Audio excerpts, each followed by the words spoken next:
Emmanuel Macron, bonjour. Bonjour. Vous avez reçu hier à l'Elysée une soixantaine de personnalités du secteur technologique, parmi lesquelles les fameux géants américains du web, Google, Facebook, également Microsoft. Il s'agissait surtout de parler du bien commun, de l'intérêt général, mais ces groupes sont empêtrés aujourd'hui dans des scandales de données personnelles, également de pratiques fiscales. Ça aussi, vous en avez parlé. Bien sûr, j'ai d'ailleurs commencé par là. Moi j'avais deux objectifs. Le premier, continuer à rendre la France attractive et pousser cette initiative Choose France que nous avons déployée en janvier dernier à Versailles et qui a permis dans tout le pays d'avoir de nouveaux investissements, que ce soit dans le numérique ou dans tous les secteurs industriels. Et ça a été l'occasion d'ailleurs d'engagements fermes, d'investissements, de création d'emplois en France. Nous en avons besoin. La France est en train de faire des réformes profondes qui étaient attendues. Les acteurs internationaux s'engagent pour investir ou réinvestir dans le pays. Des acteurs comme IBM n'avaient pas investi depuis longtemps à ce niveau-là et créé autant d'emplois, pour donner qu'un seul exemple. Et ensuite, je leur ai dit, la deuxième priorité pour moi, c'est le bien commun.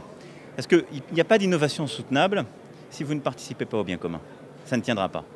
Et on le voit sur le modèle social. On ne peut pas dire on va développer de l'innovation, mais les gens vont perdre leurs droits.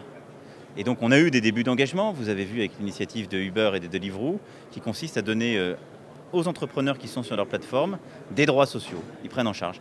On va le faire progressivement. À un moment donné, on portera une régulation d'ensemble qui permettra d'égaliser les choses pour le bien commun.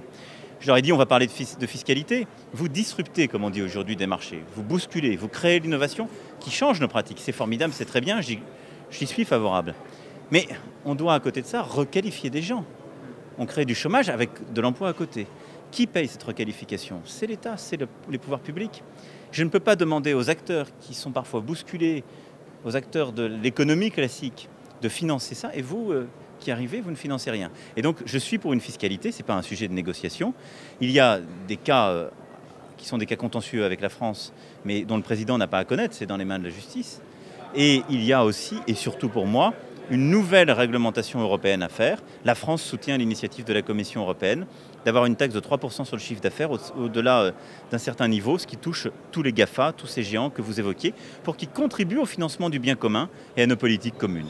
Puis j'aurais dit, il y a également ce que vous devez faire sur l'éducation, la formation, le changement climatique. Et il y a eu beaucoup d'engagements concrets. Ce que nous devons faire sur tous ces sujets, c'est la construction d'un nouveau cadre de régulation commun, je vais l'évoquer. Et l'Europe est le bon niveau. C'est ce que nous avons par exemple fait sur le respect de la vie individuelle avec le règlement européen que la France a transcrit et qui rentre en vigueur ce 25 mai. Vous disiez que ça se joue au niveau européen, mais justement sur cette taxe européenne sur les géants du numérique de 3% de chiffre d'affaires, la France, jusqu'à présent, est assez isolée. Aujourd'hui, est-elle menacée, cette taxe? Écoutez, je ne crois pas que nous soyons isolés. À un moment donné, on va devoir se compter, comme on dit. Mais je constate que beaucoup qui étaient très réticents, à partir du moment où on leur a dit c'est une initiative européenne, les règles sont claires, c'est en transition jusqu'à ce qu'on trouve un système pérenne de taxation de tout le monde. Ça servira, moi j'ai pris cet engagement, aux ressources propres de l'Union européenne. Et donc on ne pourra pas jouer non coopératif entre nous. Des États qui, il y a 6 mois, étaient contre, on dit je suis prêt à suivre.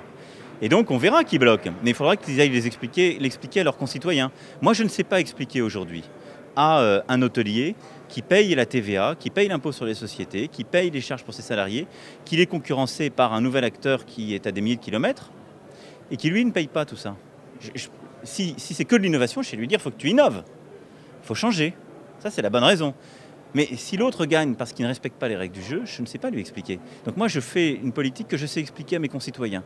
Donc la France se battra jusqu'au bout pour cette taxation du numérique. Allez, toute dernière question en quelques secondes. On sait que le gouvernement prépare un grand projet, la loi Pacte, sur la croissance et la transformation des entreprises. Pour le dire brièvement, c'est très large, très dense. Il s'agit de faire grossir les entreprises françaises. Est-ce que ce sera un électrochoc et pouvez-vous nous révéler quelques mesures ?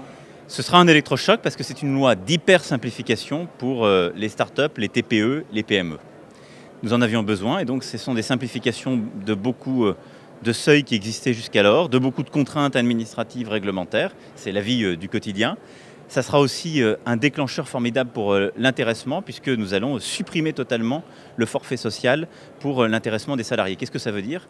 Quand on a moins de 250 salariés, qu'on a une année où ça va bien, mais qu'on n'ose pas augmenter les salaires, eh bien, on peut distribuer de l'intéressement cette année-là. Il y a zéro charge. Zéro charge d'entreprise, zéro charge salariale. Ça, c'est une vraie révolution. Aujourd'hui, c'est 20%. Et donc, c'est cette révolution qui va permettre de déclencher les choses, d'aller plus vite.